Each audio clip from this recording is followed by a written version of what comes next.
Halo semua, salam sejahtera Malaysia, tuan-tuan dan puan-puan yang amat dihormati.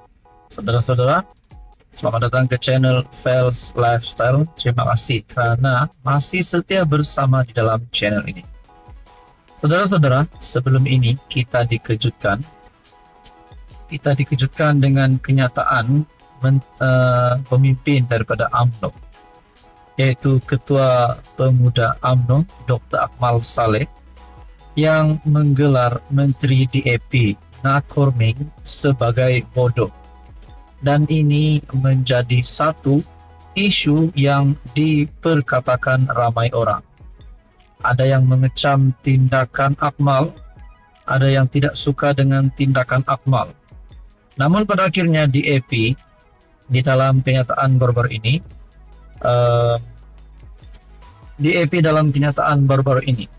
kami tak akan panggil Akmal bodoh, tapi bahas dengan prestasi. Kenyataan daripada adun DAP. Nah, itu baru kenyataan daripada adun DAP. Namun apa pula pandangan Anwar Ibrahim sebagai pengerusi Pakatan Harapan, sebagai Presiden PKR yang bersama-sama dengan DAP di dalam gabungan Pakatan Harapan, bahkan di dalam gabungan kerajaan PHBN ini? Adakah Anwar akan murka? Adakah Anwar akan marah? Adakah Anwar sendiri tidak akan bersetuju dengan apa yang dikeluarkan, kenyataan yang dikeluarkan oleh Akmal? Adakah Anwar akan memecat UMNO ataupun mana-mana pemimpin UMNO yang membuat hal sedemikian? Nah, saudara-saudara, itu menjadi persoalannya. Dalam satu artikel daripada Malaysia Kini, Anwar enggan layan kenyataan Akmal gelar menteri bodoh. Perdana Menteri Anwar Ibrahim berkata, dia tidak akan melayan kenyataan Dr. Akmal Saleh selepas Ketua Pemuda UMNO itu menggelar Menteri Perumahan dan Kerajaan Tempatan Nakorming sebagai bodoh dan menjadi puncak keadaan ekonomi lemah. Saya tidak melayan kenyataan seperti itu. Pada fikiran saya, ia bukan konteks yang betul bagi kerajaan perpaduan.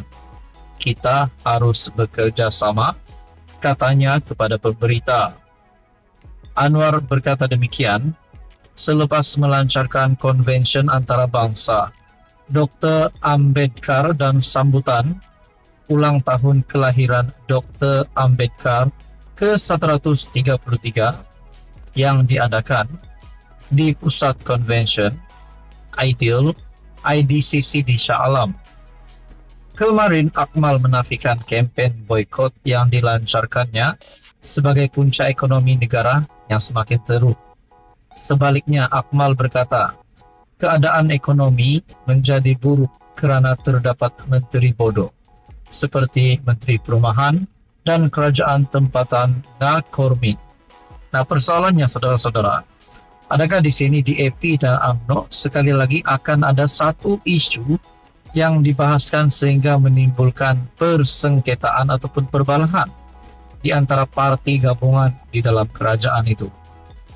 Nakorming sebelum itu membuat hantaran di X menyatakan bahawa pekerja tempatan menanggung sengsara akibat boikot yang dimainkan oleh pihak tidak bertanggung jawab.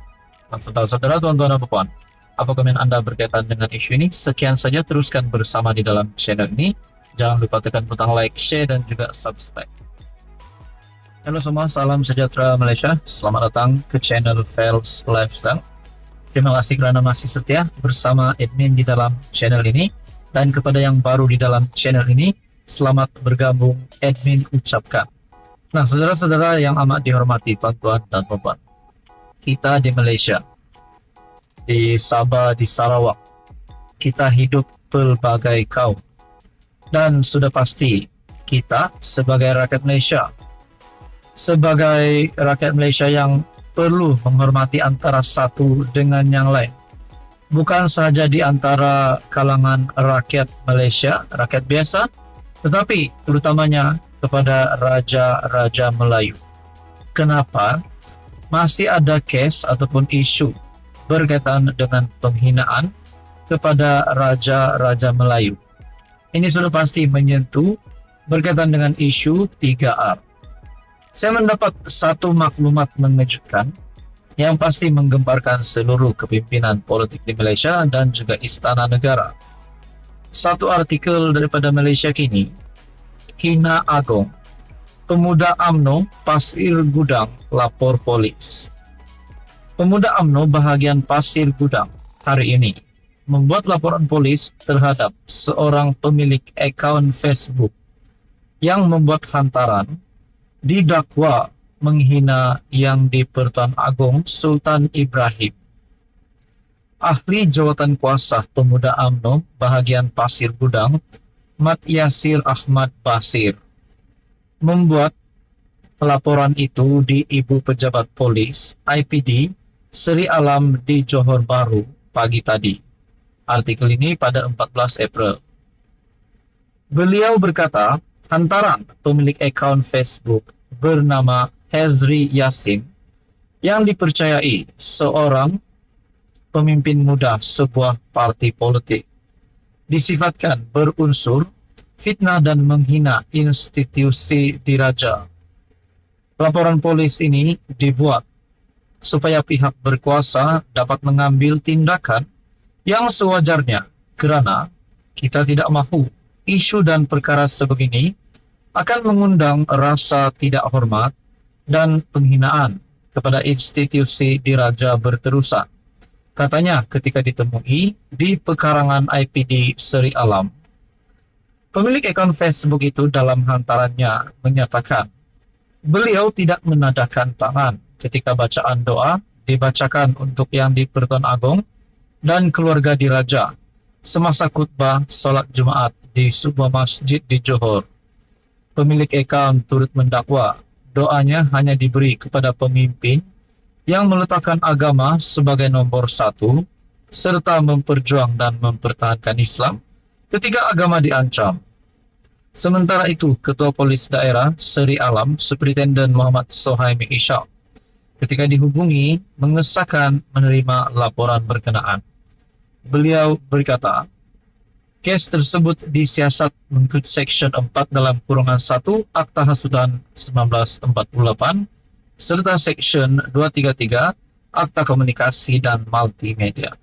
Ini sudah pasti satu lagi isu yang menggemparkan kepimpinan politik Malaysia dan juga satu lagi isu yang menggemparkan istana negara.